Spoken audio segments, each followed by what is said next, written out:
Now let's spark this place. Music and sports, it's all the same. Making a name for yourself to get in the game. You're going hard in the paint, you're doing your thing. Keeping the crowd entertained while growing your fame. From the streets to the league, overseas. Wherever your talent takes you for the trophies. When you come into the system, just by all in. Going hard to the goal and put the ball in.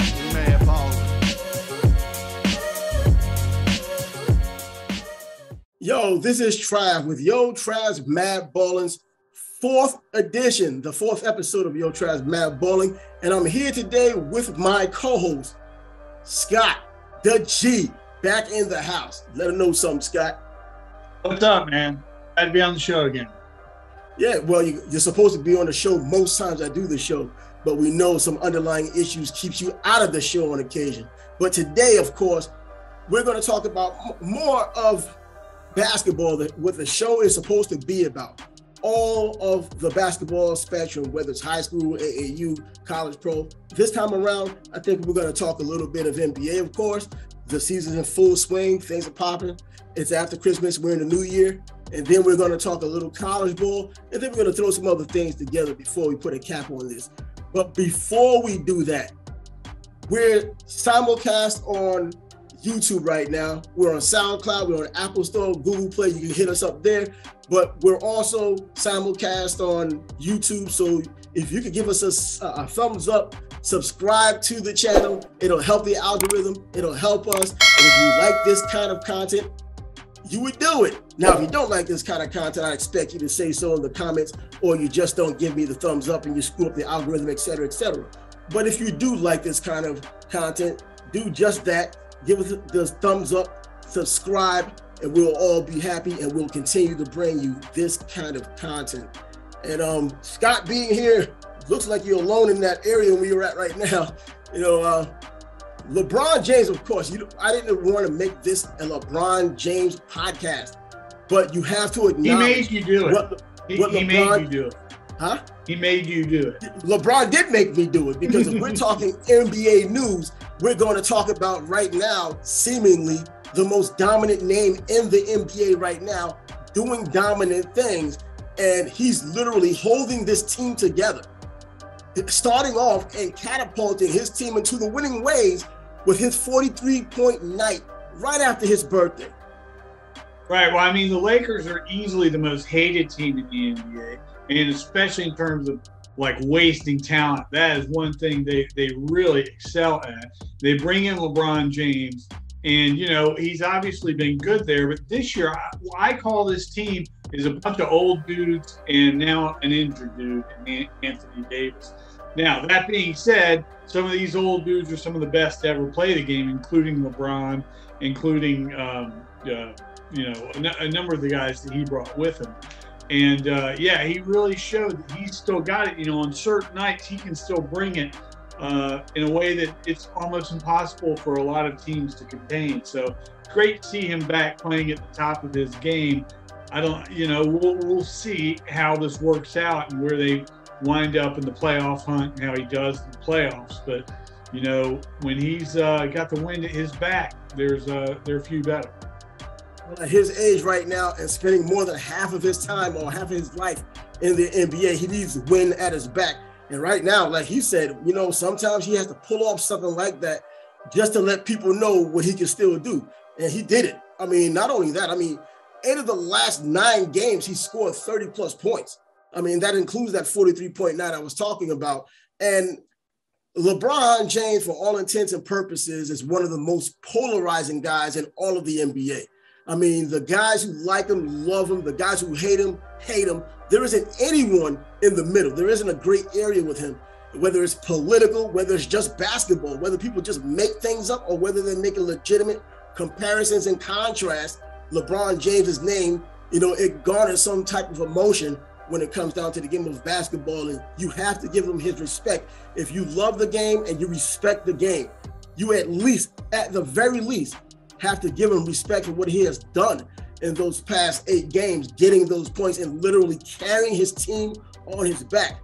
And this time around, and any other time, in my opinion so far, it isn't a padding the stats situation. This guy's trying to win a championship. He wants his 5th championship. He listens. I don't care what any of these athletes said. I've dealt with athletes for decades now.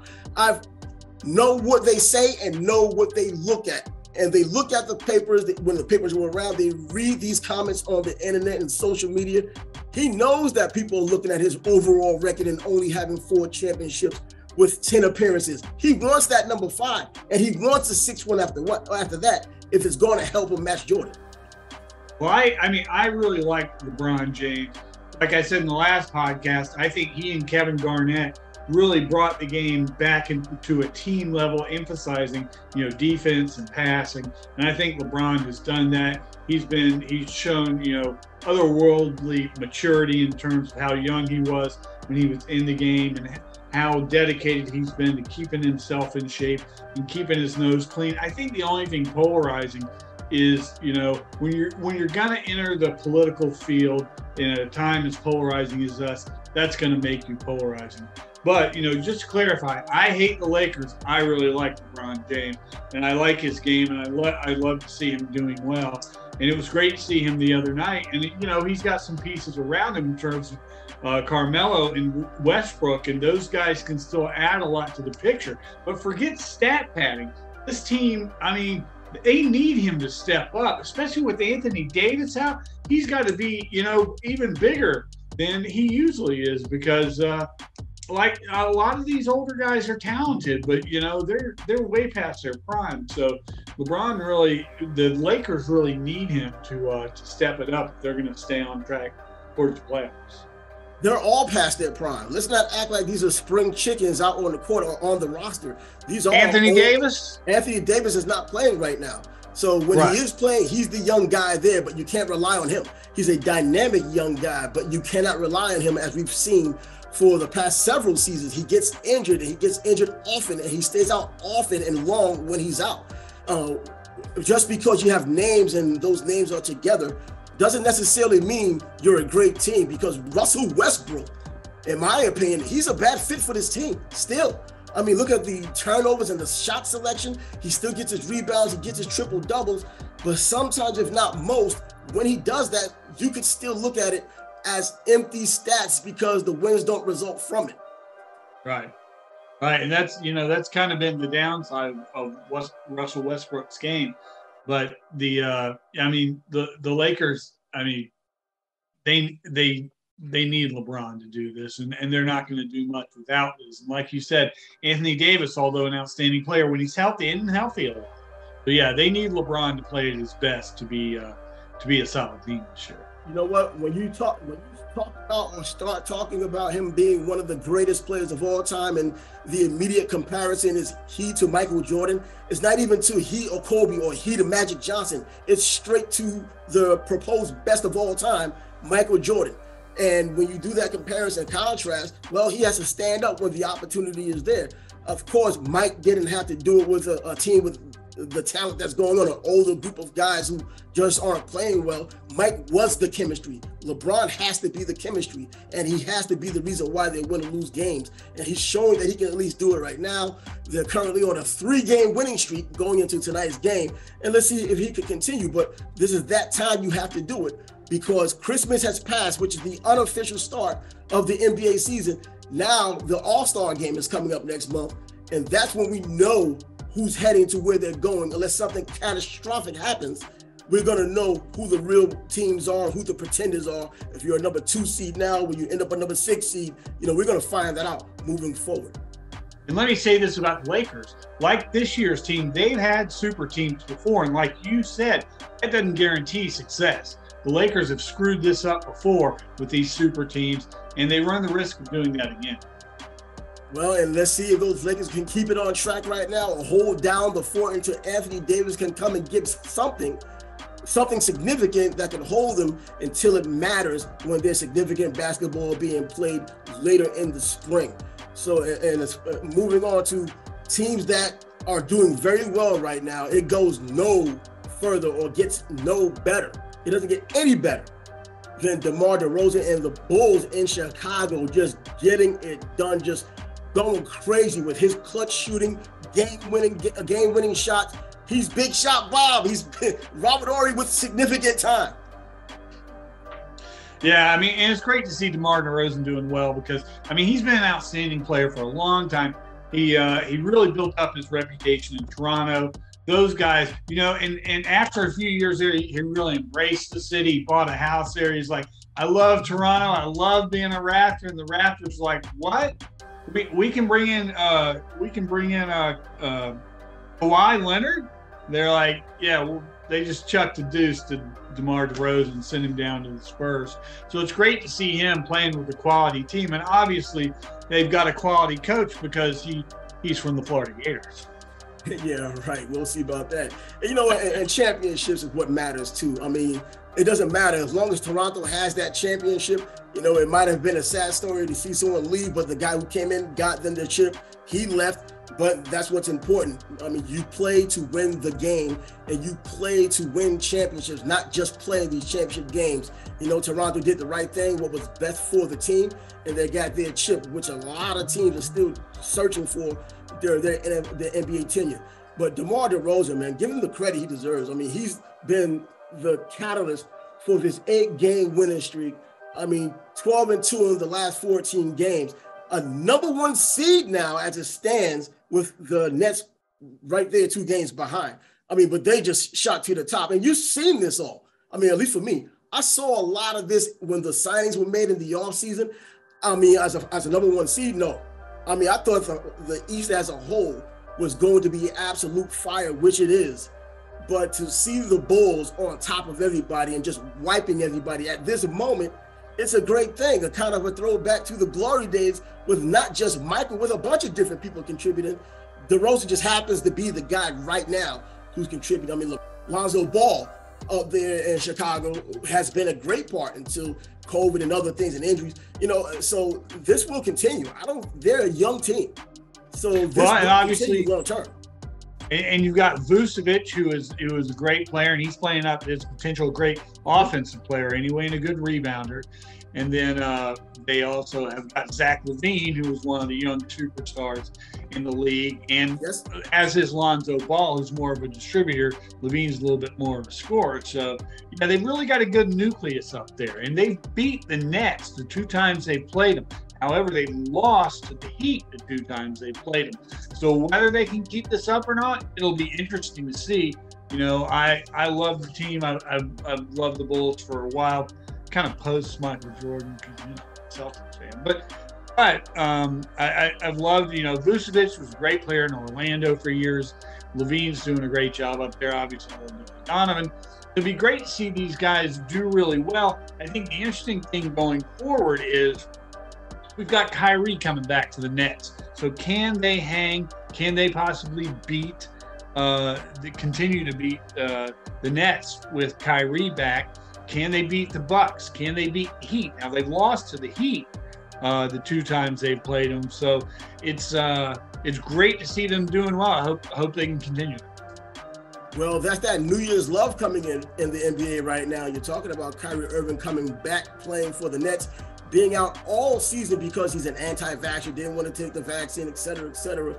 He's going to be there now, and he's not going to come in right away and start playing well. I mean, not even Michael Jordan did that when he took his whole year off and came back. You know, things didn't come all the time. It was some inconsistencies, some flashes, and there's going to be some of that. He wasn't out for a year, but he's been out for, you know, enough time, and practice doesn't quite do it. Just continue to get some repetitions in a game, getting your cardio up and getting your skill set to match the cardio. That's what's going to really help. And the Nets, I mean, on paper, and we saw the same thing last year, on paper, the best team in the NBA, well, with the Golden State Warriors going by what they've done, I mean, a close second. But as it stands in the East, I mean, the Nets probably the most talented and best team when Kyrie's on the floor. If Kyrie's on the floor last season, do the Bucks win a championship? Because when he was there, well, the Bucks were down by, 40 points, near 40 points. And when he was out, they weren't. And it still took some heroics or luck, I guess, with Kevin Durant missing the shot or getting the shot, but having his foot over the line to win the game. Right, and you're right. Kyrie, I mean, he's not up to game speed yet. He doesn't Probably doesn't have that game endurance yet, but his skills are unquestionable. So, I mean, he can definitely make a difference. Of course, the thing you have to worry about him, down the stretch is, injuries, obviously. And then the second is just the inconsistency of Kyrie. Now, even though he's back, he's not going to be playing any home games. Does that extend through the playoffs? If so, that really hurts their chances. And then there's just the wild card that is Kyrie himself. Is the guy going to show up for games? That's always kind of a question. So it'll be interesting to see going forward. And that's a strange thing about Kyrie, and you and I talked about that before the show started. I'm not gonna call him bipolar, but it seems like he has some bipolar tendencies. 1 minute he's on, next minute he's off. 1 minute he's saying something, next minute he's kind of looking at you when you bring it up as if it never had happened. Kyrie, his talent can't be questioned. I mean, he's some of the greats of all time. I mean, AI said he had some of the best handles he's ever seen, or if the best handles he's ever seen. I don't think there's really much of a question there. And his overall ability to score the ball is unquestionable too. It's the injuries and whether his head is in the game, I think is going to be the deciding factor in any case. I mean, and the consistency. And if he's consistent with those three top guys on the Nets in play, I mean, James Harden, him, the big three, I guess, and Kevin Durant, I mean, I just don't see anyone beating them. And it will be one hell of a series if they can get to the finals with Golden State and Klay Thompson back and seeing how he comes up to speed when he starts doing his thing. It's really getting exciting. You're adding Kyrie, you're adding Klay Thompson, you're adding, a number of people back going forward is just going to make the NBA season that much more exciting. So I would agree Kyrie's got the best handles in the league, but I know you're a little partial to John Morant. How do you think he stacks up? Oh, John Morant. I mean, he's a young guy and he's doing his own thing. And I mean, the Memphis Grizzlies are back on top of their game now that he's back and settled in. And I think he learned a lot from sitting on the sidelines and watching games and seeing how they were winning without him. And when he got back, I think he tried to defer and let these guys still do their thing. And it threw off the chemistry a little bit, but it seems like they're back on top right now on their game. They're a number 4 seed right now. I said number 5 last time. They're a number 4 seed right now. They're a formidable young team as well. And those guys, John Morant is going to be on the cusp of superstardom coming out of Memphis. And hopefully he could either have the majority of his season in Memphis in this climate we have in the NBA where really no one stays on the same team the entire time, or gets a championship while he's with Memphis, which is a far, a stretch. But with these guys knowing each other the way they have, is not unrealistic for him to call up the next guy as well and say, hey, come play with me. The next superstar, come play with me. And, have that kind of a team in Memphis. So, yeah, John Morant, man, he's my guy for right now in the NBA. I mean, not for right now, period. For the entire time he's going to play in the NBA. That's going to be my guy. I mean, my real guys, Patrick Ewing and AI, those are my guys. But this guy here, definitely for the new age, doing it and getting it done. And is he the Memphis? Is he the Memphis Moses? Is he gonna make them all come to Memphis, which is a great basketball city? No, it's not a great basketball city, but when buzz is going on. I mean, is Milwaukee a great basketball city? I mean, they have a history of players stopping by. Yeah. They have a history of players stopping by, but Giannis sat there and he stayed there and he said he wasn't going to leave until he brought a championship. Very hard to keep your word, regardless of your intentions. Damian Lillard said the same thing out there in Portland, but I don't think it's going to end in Portland for him. But yeah, but Ja bringing players to Memphis, you make it a championship team. You make the fans embrace you and become a great team in the process. Yeah, it'll be interesting to see. We started off on DeRozan. I was thinking of the other Midwestern team now, right down the road in Detroit. Those guys are, they're. I think what you call this streak they're on is league domination Detroit style. They've actually won 2 in a row now, so they're just, this is a unstoppable Detroit team, 2 in a row. Come on. I mean, another one of those young teams, though. You know what I mean? Yeah. Like, you have Cade Cunningham. I remember just a couple of weeks, if you want to put it that, about several weeks ago, he was looked at as a bust before the guy even got in the court because he couldn't get on the court. And now that this guy's on the court and he's playing well, I mean, he's showing that they made the right decision in getting him. And then not only that, he has help, like Luka Garza, who got his double-double the other night against San Antonio. So 20 The other Luka. rebounds. The other Luka. The other Luka. Not Luka There's a Luka in the NBA that's healthy and doing some work. I mean, the other Luka, you know, the superstar Luka down in Dallas, you know, COVID had gotten him, and if not, injury had gotten him. And is he living up to expectation? If you look at the stat box, of course, but when you look at the results, this is not what you're paying for, just a bunch of statistics. You want some wins, and you want significant wins, and you want a string of wins that's going to lead into championship or at least playoff basketball that gives you an opportunity. We've seen him do it before. In my opinion, Detroit is going nowhere, but you are right about them having a good young core. I mean, they've got Jeremy Grant, who I think is going to be a really good player. Everyone probably remembers his father, Horace Grant, playing in the league. Sadiq Bey looked pretty good. So they've got a good young core, but they're a ways away from, you know, developing into absolutely the Detroit, you know, either the bad boys with Isaiah Thomas or the other teams with Ben Wallace and that crap. Well, if you're a basketball fan and you've watched basketball for a long time, or even with this new age basketball of everyone playing with each other these days, I mean, even in that scenario, it's going to take some time for them to develop and for them to do the things that they're doing. I mean, Indiana was heading that way until they decided to kind of blow it up. So I think Detroit, they're on the right trajectory, but it's like everybody else is like preventing them. You know, you have so many good teams getting so much better, but then you have the super teams coming together. Who's going to be the next team in the East with a super team? I mean, it's just a matter of time. You have the Nets right now. I mean, now that they've won up in Milwaukee, that's not a super team, but it's a damn sure good, great core team right now. And so, you know, Detroit has their work cut out for them, but that's what it's about in the NBA, seeing if you can get the job done. And if you have a management that's going to help, and you have great coaching that's going to help facilitate that management and those management decisions, you're going to get something out of it. Detroit is a city, it's a basketball town. Those boys will get it right.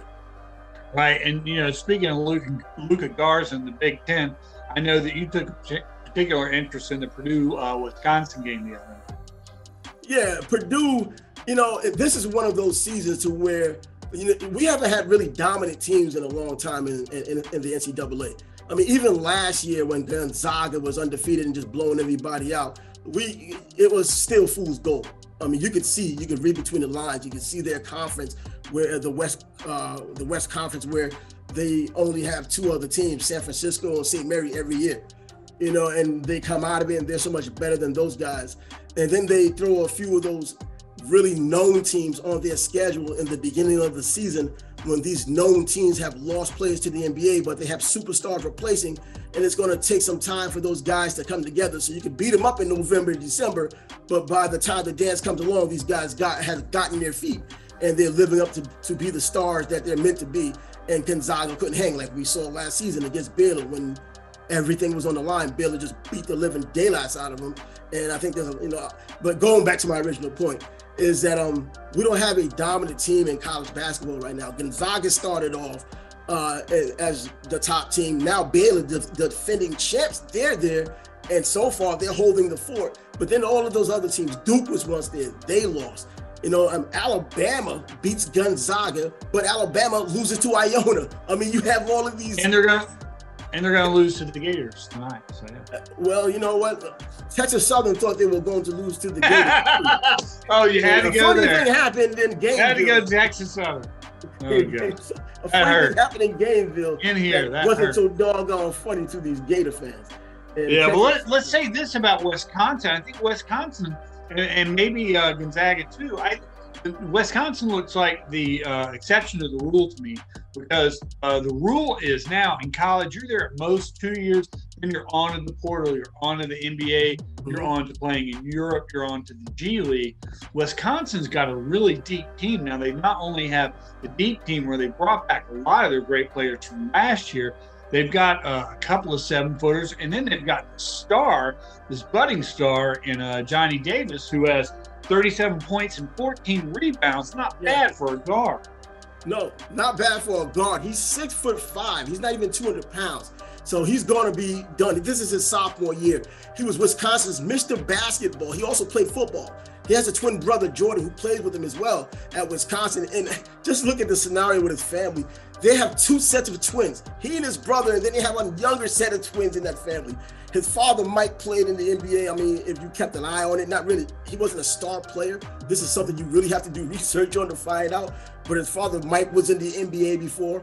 I think he played with Cleveland or Milwaukee, then with the Cleveland. And so, you know, he has that pedigree. He has those bloodlines of someone who knows what it is or what it takes to get to the pros. And that was his father. So looking at his numbers, though, I mean, the 37-point game was a huge production, a huge output, you know, the rebounds as well. This guy's getting it done. And he's a shooting guard. I mean, his 3-point shooting isn't that great, but he'll only get better. But he definitely has a grasp of the game right now. He's a spectacular player. This will be his last season in college basketball. I mean, his speed really stands out, and his facility around the basketball is just fun to watch. His finesse is just so easy and flawless. So that's a lot of fun to watch. And let's say this about the game. It was a big upset. Wisconsin's ranked 43. Purdue was ranked number 3. Yeah. And Purdue's got a solid team as well. So I think it was a big win for Wisconsin. Yeah, it was a big win for Wisconsin. I'm talking about a Big Ten team. The Big Ten, the battles are always fierce. I mean, even Northwestern gives you a little bit of a scare. Penn State has been playing better basketball of late in college, you know, in the Big Ten. I mean, and then Rutgers coming in. You know, I know Rutgers is only there because of the television market, but Rutgers was the first team that beat Purdue. That was shocking. Now, I've always waited around, especially in basketball, when it came down to Rutgers, finally getting it together, getting on track because of that area in which there is to recruit. They're the State University of New Jersey. Kyrie Irving is from New Jersey. Bobby Hurley was from New Jersey. I mean, you just go down the list. Players are from Jersey. And then you go across the Hudson. You have New York. You have the Mecca. All of these players in New York City. You even go up north just a little bit. You have Connecticut, the tri-state area. That's fertile ground for basketball, top-notch basketball. But these people rather go everywhere else except Rutgers. But that doesn't take away the fact that they were able to go and beat Purdue. It was a home game, of course, but they were able to beat Purdue. They weren't supposed to be on the same court. And we've talked about this before. I mean, I think a lot of it comes down to geography. In that region you're talking about, New York, New Jersey, there's not a lot of land. You're not going to be creating a lot of football players. What you can create, because it doesn't take up a lot of land, is a lot of great basketball players. And that's what they do. And it's kind of sad because, I mean, St. John's, to a small extent, was able to take advantage of it for a while. But like you say, Rutgers and a lot of other schools in the region really haven't. Georgetown seems to have capitalized on that. That's a little, further down the road. But New York schools have, and Syracuse, let's say that, Syracuse. Yeah, but that's all, still considered the tri-state area. I guess, Syracuse is more upstate, but it's still the same vibe. I mean, look, I think the entire Northeast, when you even include the Beltway, Washington, D.C. and Baltimore and all that area, I mean, they have those players. I mean, Carmelo Anthony, Baltimore guy. I mean, you look at KD, same situation. These guys, they go down to different states, and other states kind of like they do with Florida football. They just come take players from Florida and enhance their team throughout the country. That is no different than it is in basketball. And you know what? And that's something these coaches up there need to handle if they're going to handle it. If not, you'll continue to lose those types of players, and there won't be a New York team that's going to do well, or a New York area team, which Rutgers is right now, or will always be. But I've always expected more from Rutgers in terms of, the talent level, just because of that ripe area in which they can recruit. Someone's doing a terrible job in getting those players because they aren't getting them. Yeah, and let me say this on the Purdue-Wisconsin front. I was impressed with this kid, Zach Edey. I mean, this guy, he's from Canada. He came down to Florida, played at IMG Academy. He's 7'4", and he's about 300 pounds. And they didn't seem to utilize him that much in the first half. In the second half, I mean, Wisconsin didn't have an answer for him. And they've got 2 7-footers. And I think if they would have used him more, if Purdue would have used him more in the first half, you know, they could have won this game. And obviously they're the number 3 team in the nation for a reason. So they've got a deep team too. So I can see them going pretty far. They used to be the number 3 team.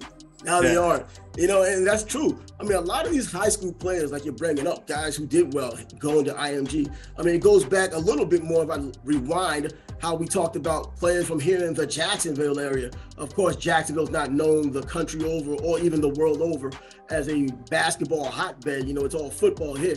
But, you know, Grayson Allen, he's in the NBA right now, and he's playing for the Milwaukee Bucks, defending champs. Richard Duke played at Providence High School here in Jacksonville. I mean, there's some players that come in here and do well. So that high school area, you know, Patrick Young, one of your guys, you know, went to the Florida Gators. You know, very good college player. Never really did anything in the NBA. You know, he had chances in camps, but never stuck in, you know, hung in there. But he's in Europe right now. I think he recently had gotten a knee injury. But, you know, it wasn't all about basketball, I guess. I mean, he wanted to be there. It's not like he didn't want to. But he's also an academic. I mean, 3-time academic All-SEC, talented guy, smart guy, basketball. Super bright guy. Yes. Went to Providence, was great offense and defense in Florida. He really didn't catch on in the NBA. He played for a few teams in Europe. He actually retired just within the last couple of years, and he's doing some media stuff now. But, you know, speaking of Providence, then, you know, you have to bring up Grayson Allen, who is, you know, he's played on a couple of teams, but now he's actually a starter with the Bucks. And I mean, that's saying something, because if he's a starter, that means he's starting over Patrick Johnathan, who is, you know, mostly a backup. He ate the Celtics lunch a few years ago. Dante DiVincenzo, Wesley Matthews, Rodney Hood. These are all solid players. So Grayson Allen seems to have really found a good spot in Milwaukee. Yeah, we already knew he was a smart player going to Duke, and he was a savvy player and a good player. Let's not let that get lost in all the shuffle, that he actually was a good player. You know, I think, you know, a lot of times you have to put them in the right circumstance. The ultra talented guys, you just put them where you put them, you build around them. Guys like him, you put him where you put him, and if he doesn't work out, somebody else can put him in a spot in which he does well. And then the final guy here from Jacksonville, I want to at least shout out, Nasir Little. He played, right now he plays for the Portland Trail Blazers. I mean, he's not that big time of a player, but he's in the NBA. Another local guy, born in Pensacola, played his high school ball here in Jacksonville, his freshman and sophomore year at Oakleaf. And then he went down to a small little basketball factory in Orlando and won himself 2 championships, ended up in North Carolina. Now here he is, the NBA. And that's where the journey is supposed to lead when you're a little kid going through the reins and trying to get to where you want to go. Right. And let's not forget about Udonis Haslem. Interesting story, because he's from Miami. He's in Jacksonville, I think, just like for his sophomore season, moves back to Miami, wins a couple of state championships down there. Obviously a great player at Florida. And you have to remember, he was before so many of these guys. He was before Horford, who's like the only Gator from that national championship team that's still in the league. So Haslem has been around for a long time, and this is a guy who was not drafted. Nope. And it was his time after Florida. So, I mean, he's really transformed. I mean, he was a big center at Florida. He had to transform his game into being a smaller forward versus being a center. So, I mean, great accomplishments, I think, on behalf of Udonis Haslem. Yeah, and we see what he's doing down there in Miami, which is not necessarily on the court, but on the bench and in the locker room. For them to continue to scratch this guy a check and don't necessarily put him out there on the court, I don't even know if he practices. It just lets you know his value to the team. And this is easily going to be one of those guys who ends up a GM someday for someone's team, probably for the Miami Heat. So with all of that said, this show comes to a conclusion. Time flies when you're having fun and you're loaded with information. So once again, we're simulcast on YouTube. So subscribe to the channel, give us a thumbs up, comment on that same channel. Let us know what you like, what you don't like. Bring your own show ideas. There are going to be things that go on over time while we're doing the show in which you can participate, and you will be better off for doing so, of course. So once again, I'm Yo Trav with Yo Trav's Matt Ballin, and that is Scott the G showing up. Thanks, Trav. Thank you all. Come back again. Thank you. Drive through.